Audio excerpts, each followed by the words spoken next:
गांव में राजा और नंदिनी नाम के लड़का और लड़की रहते थे जो एक दूसरे से प्यार करते थे। नंदिनी के पिताजी गांव के सरपंच थे और बहुत ही अमीर इंसान थे। एक दिन राजा और नंदिनी गांव के बाग में बैठे बात कर रहे थे। राजा, एक बात तो बताओ, तुम मुझसे शादी कब करोगे? मेरे पिताजी मेरे लिए लड़का देख रहे हैं, तुम घर पर आकर उनसे मेरा हाथ मांग लो। अच्छा, तो ये तो बहुत अच्छी बात है, तुम कर लो ना शादी उससे। वैसे भी तुम्हारे पिताजी कोई अपने जैसा ही मालदार आदमी ढूंढेंगे तुम्हारे लिए। कर लो ही। किसी दिन शादी करवा देंगे मेरी, और तुम उसी शादी में सबको शरबत पिला रहे होंगे, तब हंसना। अरे नंदिनी, मेरी नंदू, तुम भी ना कितना गुस्सा करती हो, तुम्हें पता नहीं तुम्हारे पिताजी कितने बड़े आदमी हैं, वो हमारे प्यार को नहीं समझेंगे। बाकी अगर तुम कहती हो तो मैं आकर बात कर लूंगा तुम्हारे पिताजी। अभी नंदिनी के पिता भानु वहां आते हैं। उनके साथ गांव के कई और लोग भी होते हैं। अरे दोस्त, तुझे कहीं जाने की जरूरत नहीं, हम खुद ही यहाँ आ गए हैं। तेरी इतनी जरूरत हो गई कि तू मेरी बेटी से प्यार का ढोंग करे। नहीं नहीं सरपंच जी, आप गलत समझ रहे हैं। मैं सचमुच आपकी बेटी से प्यार करता हूँ और उससे शादी करना चाहता हूँ। देखो भाइयों, जेब में पैसा नहीं, बदन पर ढंग का कपड़ा नहीं, और चले हैं प्यार करने।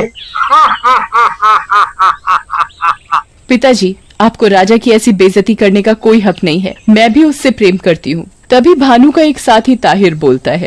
अरे भानु भाई, आप भी इनकी बातें क्यों सुने जा रहे हैं? मैं तो कहता हूँ इस राजा का बाजा बजा दो, अपने आप अकल ठिकाने पर आ जाएगी। आ आ आ आ छोड़ दो मुझे दोस्तों, मैंने क्या बिगाड़ा है तुम्हारा? सिर्फ एक प्यार ही तो किया है।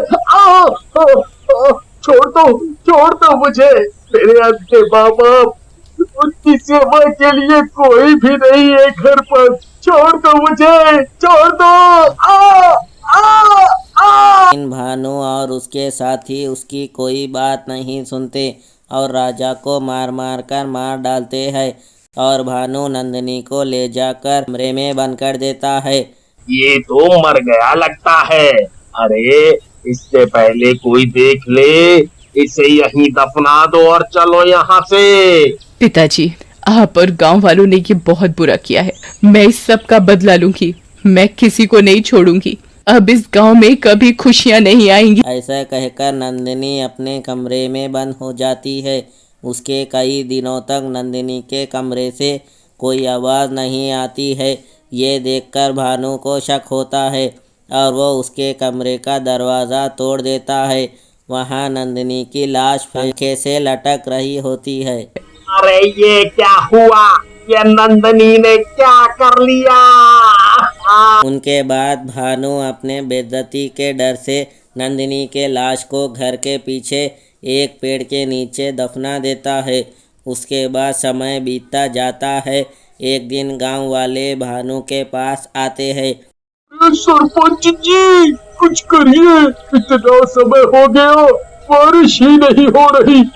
ऐसा ही रहा तो हम सब लोग भूखे ही मर जाएंगे। अब तो पीने का पानी भी धीरे धीरे खत्म होने लगा है। तुम चिंता ना करो, हम सरकारी हैंडपंप लगवाने और नए तालाब बनाने के लिए सरकार से बात कर। तभी बादलों से बारिश होनी शुरू हो जाती है। वाह, मजा आ गया। क्या बादल है, आज तो खूब बारिश होगी। वाह, चलो नहाने चला जाए। वाह, मजा आ गया, मजा। लेकिन तभी उनकी खुशी गम में बदल जाती है। आसमान से पानी नहीं, खून बरस रहा होता है। अरे पंता भैया, ज्यादा खुश ना हो, ये पानी नहीं खून है।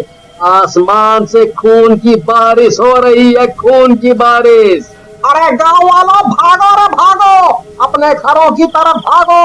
ये पानी नहीं, ये तो खून की बारिश है। भागो रे भागो। फिर गांव वाले घरों में आकर छुप जाते हैं। पूरी रात खून की बारिश होती रहती है।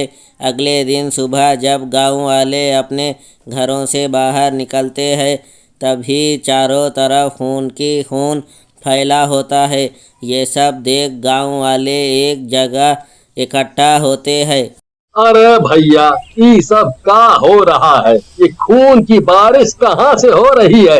ऐसे तो हम सब लोगों की फसल खराब हो जाएगी और हम खाएंगे क्या? खून? सही कह रहे हो पुष्पन भैया, लगता है हमें भी अब चुड़ैलों की तरह खून पीकर ही गुजारा करना होगा। फिर कुछ देर रहने के बाद कई रास्ता नहीं सोचने के बाद गांव वाले अपने घर लौट जाते हैं, लेकिन पुत्तन और बंता वहीं रह जाते हैं।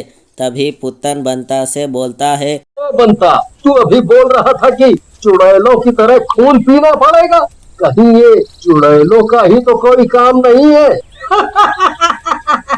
वाह वाह पुत्तन भैया, वाह! तुम्हारे दिमाग का जवाब नहीं है, तुम बिल्कुल सही पकड़े हो। हम तो कब से यही सोच रहे थे, लेकिन बोलने की हिम्मत नहीं हो रही थी। अबे अब ज्यादा तारीफों के पुल मत बांधो और अब जल्दी से कोई बढ़िया तांत्रिक ढूंढो जिससे इस समस्या का सही पता चल पाए। उसके बाद पुत्तन और बंता एक तांत्रिक के पास जाते हैं। तांत्रिक उनकी बात सुनकर बैठ जाते हैं और ध्यान लगा लेते हैं। बैठ जाता है बड़े अजीब तांत्रिक है ये समस्या। अरे बड़े अजीब तांत्रिक है ये समस्या सुन। अरे बड़े अजीब तांत्रिक है ये समस्या सुनकर सो गए। लगता है ये कोई बाबा नहीं है। चलो चलते हैं, नींद आ रही है इनको। तभी तांत्रिक अपनी आंखें खोलते हैं और बोलते हैं, और बोलता है, ये तो होना ही था। ये तो कुदरत का कानून है जो तुम लोगों के ऊपर बरस रहा है। कुदरत का कानून? हम कुछ समझे नहीं बाबा, हमने ऐसा क्या कर दिया? तुमने नहीं, तुम्हारे उस पाखंडी और दुष्ट सरपंच भानु ने। फिर तांत्रिक उन दोनों को रात में हुई सारी घटना और राजा और नंदिनी के बारे में सारी बात बताते हैं। अरे ये सब कब हुआ? ये सब हमें नहीं पता तांत्रिक जी, लेकिन वो राजा की आत्मा ऐसा क्यों करेगी? मैंने कब कहा ये राजा की आत्मा कर रही है?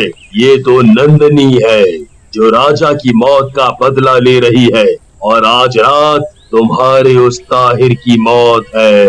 बचा सकते हो तो बचा लो उसे। ऐसा सुनकर बंता और पुत्तन गांव की ओर भागते हैं और ताहिर के घर पहुंचते हैं। ताहिर को उसकी जान के खतरे के बारे में बताते हैं, जिसे सुनकर ताहिर बोलता है, के बारे में सुनकर ताहिर बोलता है, मेरी जान को खतरा?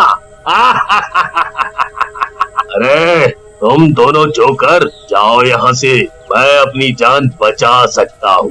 बड़े आए पाखंडियों की बातें सुनकर मुझे डराने। चलो फूटो यहाँ से, नहीं तो अभी आंखें निकाल लूंगा तुम दोनों की। ताहिर की बात सुनकर दोनों डर जाते हैं और वहाँ से चले जाते हैं और एक पेड़ के पीछे छिप जाते हैं। तभी वहाँ नंदिनी के रूप में आती है। उसके हाथ में 2 गांव वाले के सर होते हैं। वो ताहिर के घर में घुस जाती है। जब वो बाहर आती है उसके ताहिर को गर्दन से उठाया होता है। ऐसा कहकर चुड़ैल ताहिर को बीच में से चीर देती है, वहाँ से चली जाती है। ये सब देखकर पुत्तन और बंता बहुत घबरा जाते हैं और तांत्रिक के पास जाते हैं। बाबा, ये सब क्या हो रहा है? वो नंदिनी तो चुड़ैल बन गई है और लोगों को मार रही है। आप कुछ करो बाबा, कुछ करो। मैं क्या कर सकता हूँ? ये तो तुम लोगों के कर्म हैं जो सामने आ रहे हैं। अब वो अपने बाप भानु को भी मार देगी। लेकिन बाबा, वो तो निर्दोष गांव वालों को भी मार रही है। बाबा, अब आप भी कुछ करो, निर्दोषों की क्या गलती है इसमें? अब आप इंसानियत के लिए ही चलो साथ, चलो फिर बाबा बाबा चलो। उन दोनों फिर के बाबा उन साथ दोनों के जाता साथ है। जाते हैं। जैसे जैसे ही वो लोग गांव पहुंचते हैं, देखते हैं चुड़ैल ने देखते भीमा को हैं गर्दन से चुड़ैल पकड़ रखा है। भीमा ये को देख गर्दन तांत्रिक से चिल्लाते हैं और पकड़ बोलते रहा हैं, है। ये क्या ये कर देख रही है दुष्ट? तांत्रिक ये तेरे चिल्लाता है पिताजी और है। बोलता है, तू इन्हीं, ये क्या कर रही है दुष्ट? ये तेरे पिताजी है, तू इन्हीं की जान ले रही है। तो क्या हुआ? इस इंसान ने भी तो मेरे राजा को मारा है, ये भी मरेगा, ये भी मरेगा। ना समझ, ये गलत है। अगर कोई गलती करता है उसे सजा देने के लिए कानून और भगवान है। मैं तुझे ऐसा नहीं करने दूंगा। ऐसा कहकर तांत्रिक चुड़ैल को बांध देते हैं। अपनी गलती समझ आने पर चुड़ैल बोलती है, मैं जा रही हूँ तांत्रिक अपने राजा के पास, लेकिन तुम गांव वालों को तुम्हारी गलती का एहसास कराने के लिए साल में एक बार मेरे ये आंसू खून बनकर बरसेंगे। से हर साल खून के आंसू बरसने लगते हैं।